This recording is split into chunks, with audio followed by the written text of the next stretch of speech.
जय श्री कृष्ण मित्रों। महाभारत के युद्ध में दोनों सेनाओं के लिए भोजन का प्रबंध किसने किया, क्या सभी को ज्ञात है इसके बारे में? आज हम आपको एक छोटी सी कथा सुनाते हैं जो कि महाभारत की कथाओं में से बड़ी दुर्लभ कथा है। महाभारत के युद्ध में भोजन का प्रबंध। महाभारत का युद्ध विश्व का पहला विश्व युद्ध माना जाता है, जिसमें हर राज्य की सेना ने भाग लिया था। आर्यवर्त के सभी राज्यों ने इस युद्ध में भाग लिया, मगर दो व्यक्ति ऐसे थे जिन्होंने इस युद्ध में भाग नहीं लिया।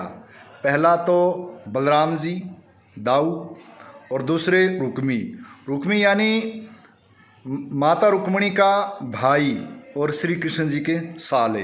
इन्होंने युद्ध में भाग नहीं लिया। मगर इसके अलावा एक और राज्य था जो युद्ध क्षेत्र में होते हुए भी युद्ध से विरक्त था। हाँ जी, वो था उडुपी का राज्य।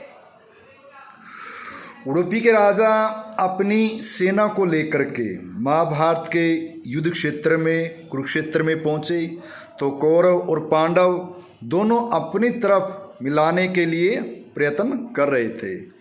मगर उडुपी के राजा बड़े दूरदृष्टा थे।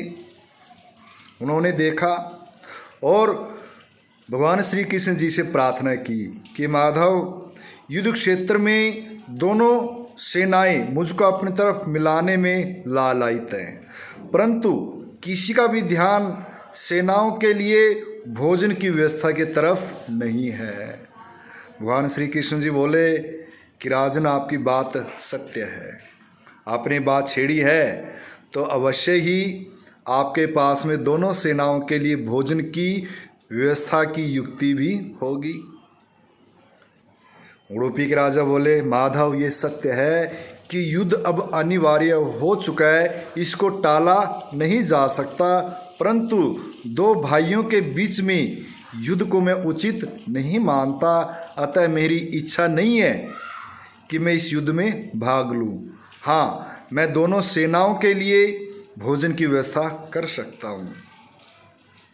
भगवान श्री कृष्ण बोले कि राजन, ये सागर जैसी विशाल सेना जिसमें 50 लाख से अधिक योद्धा, इतनी बड़ी सेनाओं का भोजन प्रबंध की व्यवस्था आप जैसे कुशल राजा के अलावा संसार में कोई नहीं कर सकता।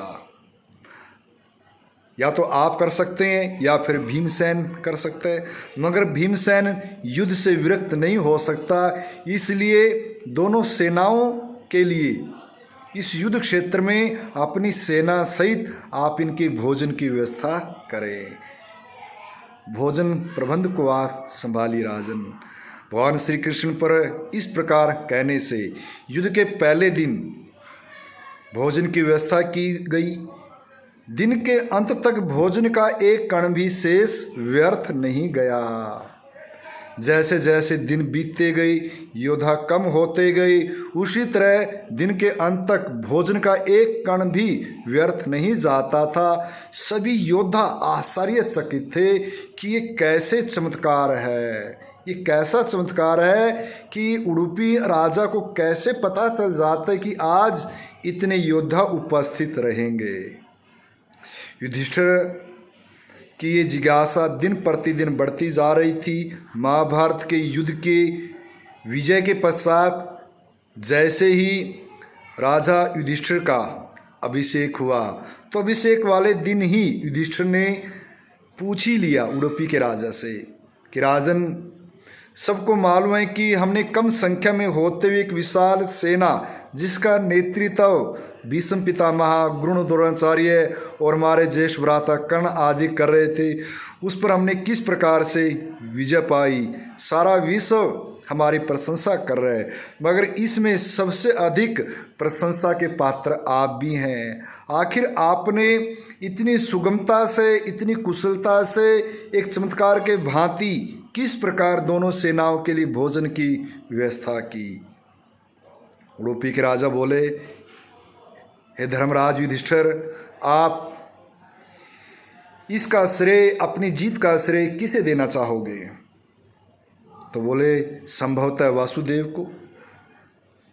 तो उडुपी के राजा बोले, बिल्कुल सत्य, ये माधव जी की कृपा का ही प्रताप है कि उनके द्वारा मैं इस विशाल सेना में भोजन की व्यवस्था कर पाया।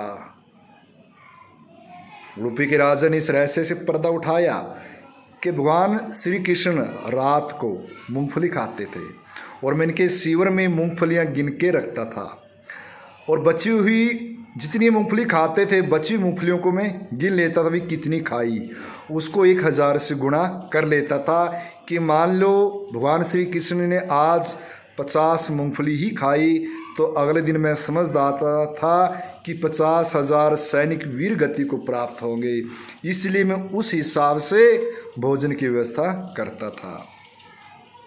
कर्नाटक के उडुपी जिले में स्थित श्री कृष्ण मठ में एक कथा आमतौर पर सुनाई जाती है और इस मठ की स्थापना भी उडुपी के राजा ने ही की थी और इस परंपरा को आगे माधवाचार्य जी ने बढ़ाया।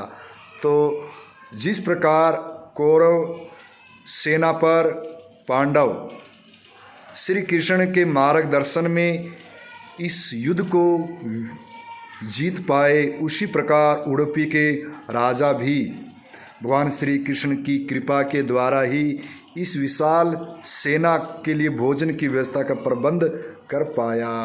भगवान श्री कृष्ण की कृपा से ही सब संभव हो पाया।